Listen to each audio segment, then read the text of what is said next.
Michele McPartlin is busy planting her peas. She's had an allotment here at Nether Loriston in Aberdeen for over 10 years.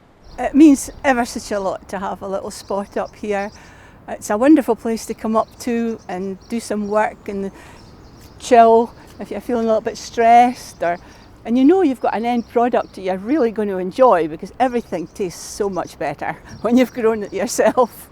There's been a sharp rise in demand for allotments over the last few years, but the problem is that there aren't enough available.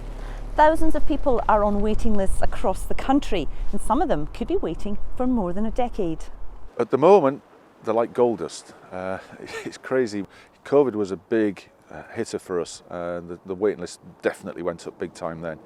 And then, of course, we've now got the food crisis. We've got all the food prices are going up massively.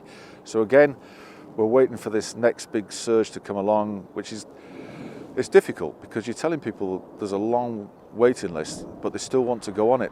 The growing challenge of getting an allotment is now being investigated in a new Scottish Parliament inquiry to make sure councils are meeting demand for spaces. Councils don't really have a full picture of the land that they have available to give to allotments or growing spaces. So I think that's going to be something that might come forward. And I think that highlights another issue, which is the bigger question around our whole land, our land ownership, what is available for communities and what communities can access. The inquiry wants to hear from local communities and what can be done to make space for new allotments. Look at this place here, 10, 11 years ago before we started, this was just a piece of waste ground.